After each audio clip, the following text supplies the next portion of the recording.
Assalamualaikum warahmatullahi wabarakatuh. Shalom, Om Swastiastu, Namo Buddhaya, salam kebajikan. Selamat datang di acara webinar kita pada hari ini yang diselenggarakan oleh Kapita Selekta Hukum Pidana dengan narasumber kita yaitu Karina Putri Besila yang akan mengangkat 3 topik mengenai pemidanaan mati, tindak pidana korupsi, dan pemidanaan pada korporasi. Tanpa menunggu lebih lama lagi, untuk Karina Putri Besila, waktu dan tempat dipersilahkan. Assalamualaikum warahmatullahi wabarakatuh. Shalom, Om Swastiastu, Namo Buddhaya. Perkenalkan, nama saya Karina Putri Besila dari Fakultas Hukum Universitas Tarumanegara dengan NIM 205-1800089 yang hari ini akan mempresentasikan mengenai beberapa materi dari mata kuliah Kapita Selekta Hukum Pidana kelas C. Pada kesempatan kali ini, materi yang akan kemudian saya sampaikan terbagi menjadi 3 bahasan. Yang pertama adalah pidana mati, kemudian ada pemidanaan korporasi, dan yang terakhir adalah tindak pidana korupsi. Masuk ke dalam pembahasan kita yang pertama yaitu pidana mati. Sejatinya pidana mati kemudian lahir bersamaan dengan lahirnya manusia di dunia ini. Maka kemudian pidana mati kemudian bisa dikategorikan sebagai pidana yang paling berat yang kemudian dalam pasal 10 Kitab Undang-Undang Hukum Pidana yang selanjutnya bisa kita sebut dengan KUHP. Dalam hal ini, Wirjono Projodikoro dalam bukunya Asas-Asas Hukum Pidana di Indonesia menjelaskan bahwa tujuan utama dari hukuman pidana ini kemudian untuk memberikan efek jera maupun efek ancaman kepada masyarakat untuk kemudian takut melakukan suatu kejahatan dalam tindak pidana tertentu. Sebenarnya pidana ini dilakukan di depan muka umum untuk kemudian menakut-nakuti masyarakat untuk tidak melakukan kejahatan itu sendiri. Sebelum kita melangkah lebih jauh lagi mengenai pidana mati itu sendiri, sejatinya pidana mati kemudian diatur di luar Kitab Undang-Undang Hukum Pidana, dan dalam hal ini pidana mati kemudian diatur dalam Undang-Undang Nomor 35 Tahun 2009 tentang tindak pidana narkotika. Yang kedua, pidana mati kemudian diatur pula dalam Undang-Undang Nomor 31 Tahun 1999 junto Undang-Undang Nomor 20 Tahun 2001 tentang pemberantasan tindak pidana korupsi. Selanjutnya juga diatur dalam Undang-Undang Nomor 26 Tahun 2000 tentang tindak pidana mengenai hak asasi manusia. Berangkat dari hal inilah kemudian pidana mati menimbulkan banyak pandangan di tengah masyarakat yang terbagi menjadi 2 pandangan. Yang pertama adalah pandangan pro dan pandangan kontra.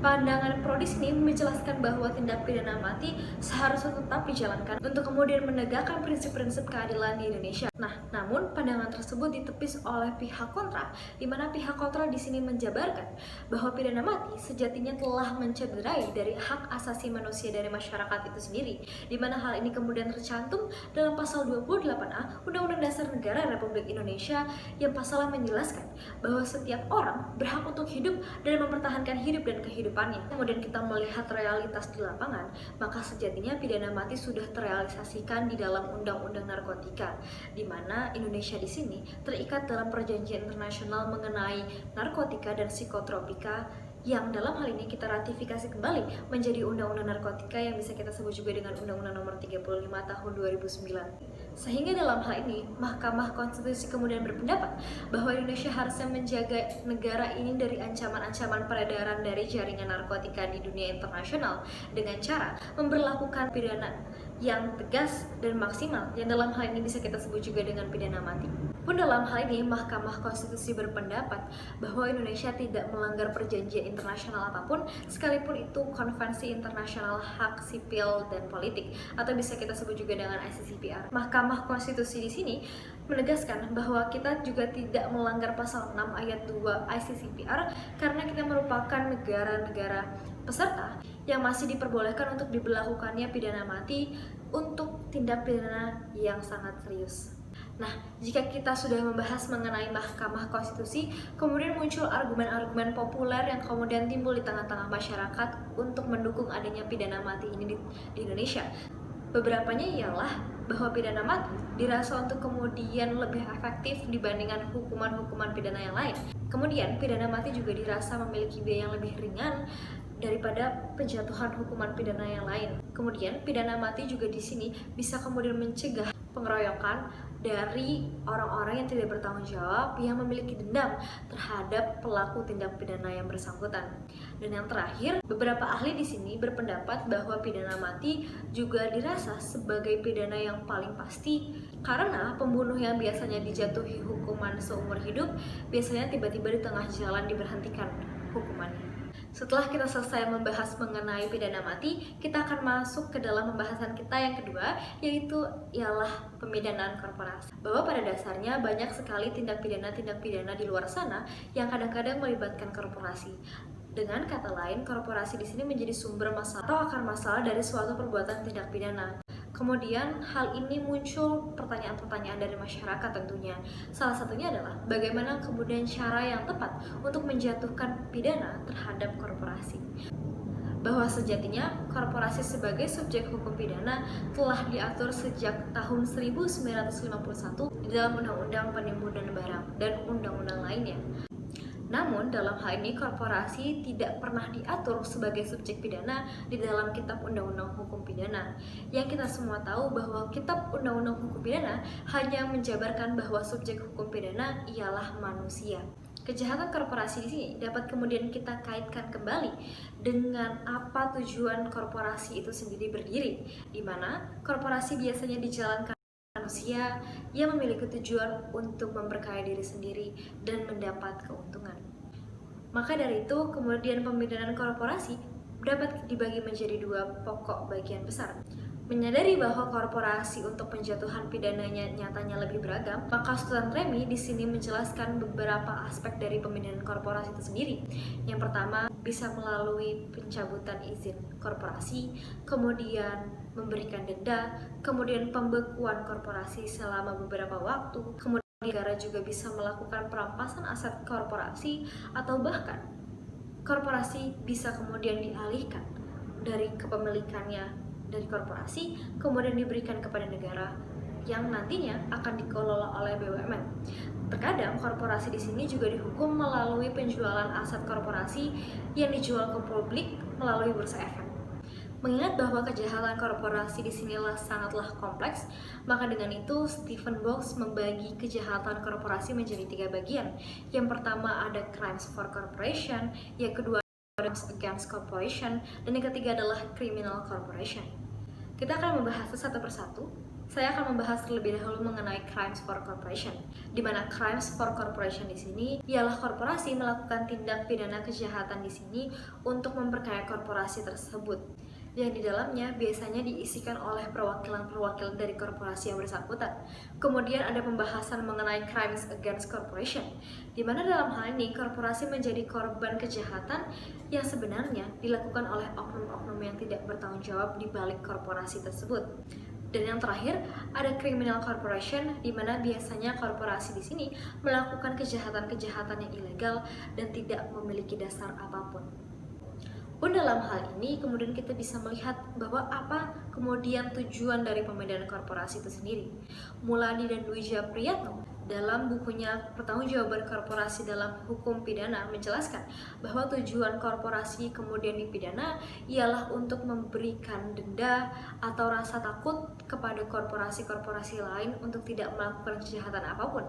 Selanjutnya untuk melakukan sistem pengimbangan, kemudian bertujuan untuk kemudian melindungi masyarakat, yaitu perlindungan secara fundamental. Dan yang terakhir adalah untuk melindungi masyarakat itu sendiri dengan menjelaskan bahwa pemidanaan korporasi bukan hanya untuk menghapus dosa saja, melainkan untuk membentuk masyarakat untuk berjiwa yang luhur. Sebetulnya masih banyak sekali pembahasan mengenai pemidanaan korporasi yang sangat menarik.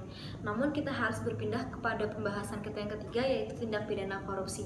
Di mana dalam hal ini Purwadarminta dalam Kamus Umum Bahasa Indonesia menjelaskan bahwa korupsi merupakan perbuatan yang buruk yang kemudian melibatkan penggelapan, penipuan, dan lain-lain. Kemudian muncul perkembangan-perkembangan mengenai tindak pidana korupsi di sini yang diatur di luar Kitab Undang-Undang Hukum Pidana. Yang dalam hal ini bisa kita lihat seperti Undang-Undang Nomor 30 Tahun 2002 tentang Komisi Pemberantasan Korupsi.